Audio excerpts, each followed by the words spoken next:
주사를 맞은 지 3개월이 지나지 않았다면 인공관절 수술을 하지 않는 것이 좋습니다.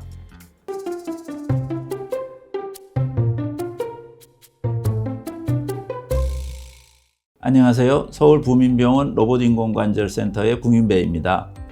무릎이 아파 다른 병원에서 진료를 받다가 저를 찾아오신 환자분들께 저는 무릎 주사를 맞았는지 꼭 확인합니다. 만약 주사를 맞으셨다면 언제 맞으셨어요? 혹시 주사 이름은 기억하세요? 무릎 안에 맞으셨어요? 밖에 맞으셨어요? 하고 여쭤보는데요. 왜냐하면 이것들을 알아야 제가 환자분들께 적절한 치료 방법을 결정해 드릴 수 있기 때문입니다. 특히 무릎 인공관절 수술을 염두에 두고 있는 분이라면 꼭 아셔야 하는데요. 왜 그럴까요? 그 이유를 설명해 드리겠습니다. 진료실에 저를 처음 찾아오신 환자분이 오시면 제가 주사 치료를 받아보셨나요? 하고 꼭 물어봅니다. 이것이 왜 중요하냐면 약물 치료, 물리 치료 거친 후에 보통 주사 치료를 하게 되는데 환자분의 불편한 증상을 이해하는 데 있어서 환자분의 그 다음 치료를 결정하는 데 중요한 정보가 될 수 있죠. 많이 수술할 필요가 있는 환자분을 고려하면서 주사를 이미 맞았다면 같은 치료를 다시 시작할 필요가 없겠죠. 수술이 필요 없는 분이라면 물리치료나 도수치료나 이런 부분들을 우리가 연구해 드려야 됩니다. 그리고 인공관절 수술을 준비하고 있는 환자분들한테는요, 중요한 그 의학적인 정보가 있습니다. 만약 인공관절 수술을 받은 환자분이라면 그 무릎에 주사를 맞으시면 안 됩니다. 약물이 인공관절이 있는 무릎 안에 투입이 되는 것은 감염의 위험성이 상당히 커집니다. 수술을 하기 전에도 약 3개월 이전까지는 무릎 안에 주사를 맞지 않는 것을 권장합니다. 역시 감염률이 높아질 수 있기 때문입니다. 무릎 안에 맞지 말라, 밖에는 맞아도 되냐, 이제 안은 뭐고 바깥이 뭐냐, 이제 좀 혼돈이 올 수가 있는데요. 뼈와 뼈 사이에 무릎 관절낭이라는, 관절 주머니라는 구조가 있습니다. 그 안에 관절액이 있어서 무릎 관절이 운동을 할 때 서로 이게 마찰이 없게끔 보호해주는 관절낭이라는 구조가 있고요. 이 주머니 안에 약물을 주입하는 주사가 있고요. 그것이 이제 무릎 안에 맞는 주사, 관절강 내에 맞는 주사가 되겠고, 무릎 옆에 이런 인대에다가 또는 힘줄이 붙는 자리에다 주사를 맞게 되면 관절낭 외의 구조의 주사를 맞게 되는 겁니다. 그래서 이거는 무릎 밖의 주사라고 우리가 분류할 수가 있습니다. 그런데 중요한 것은 무릎 인공관절 수술을 앞두고 있는 환자분들은 이 관절강 내에, 무릎 안에 주사를 적어도 3개월 이전까지는 맞지 말자는 것입니다. 감염의 위험성이 높아지기 때문입니다.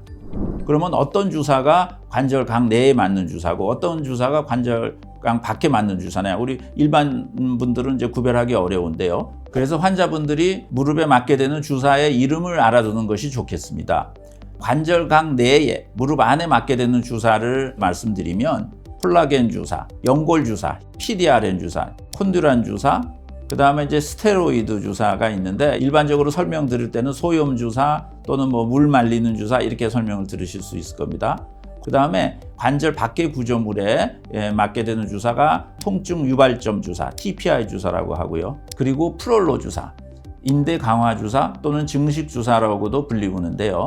이런 주사들이 주로 무릎 밖의 구조, 힘줄이나 인대에 맞게 되는 주사법입니다. 2019년, 최근이죠. 무릎 인공관절 수술 받기 전에 주사를 맞은 적이 있는지, 어떤 주사를 맞았는지를 갖고 감염의 위험성을 비교한 논문입니다. 미국에서 58,337건, 그러니까 상당히 많은 수의 환자를 조사했었는데요. 이 빨간 표가 주사를 아예 안 맞으셨던 분이고요. 파란색은 이제 연골 주사, 희루한 주사를 3개월 전에, 또 이것은 6개월 전에 맞으신 분, 또 1년 전에 맞으셨던 분을 조사했고요. 또 스테로이드 주사, 뼈 주사라고 하죠. 이 소염 주사를 3개월 전에 맞으셨던 분, 6개월 전에 맞으셨던 분, 1년 전에 맞으셨던 분, 이분들의 감염률을 비교했더니 스테로이드 주사든지 연골 주사든지 이렇게 두 가지를 3개월 전에 맞으셨던 분들이 유독 아예 주사를 안 맞으신 분에 비해서 통계학적으로 차이가 나도록 감염률이 높았고요. 6개월 또는 1년 전에 주사를 맞았던 분들은 그 주사 종류와 상관없이 감염률의 차이는 없었습니다. 인공관절 수술 후에 이제 감염이 되면 환자분들이 고생을 많이 하게 됩니다. 그래서 무릎 인공관절 수술 받기 한 3개월 전부터는 소염 주사든 연골 주사든 무릎 관절 안에는 주사를 맞지 않는 것이 수술 후에 감염률을 줄일 수 있는 예방책이 될 수 있다고 하겠습니다. 결론적으로는 여러분들이 현재 무릎 인공관절 수술을 이제 고려 중이고 준비 중이라면 수술하기 전 3개월부터는 무릎 안에 주사를 맞지 말자. 그리고 내가 무릎에 주사를 맞을 때는 적어도 그 이름이 어떤 건지는 여러분들이 꼭 알고 계시는 것이 이 치료의 예후나 방법을 결정하는 데 큰 도움이 될 수 있다고 하겠습니다. 만약 병원에서 먼저 물어보지 않았다면 환자분께서 의사에게 말씀하셔도 됩니다. 위치를 모르더라도 어떤 주사를 맞았는지만 알아도 좋습니다.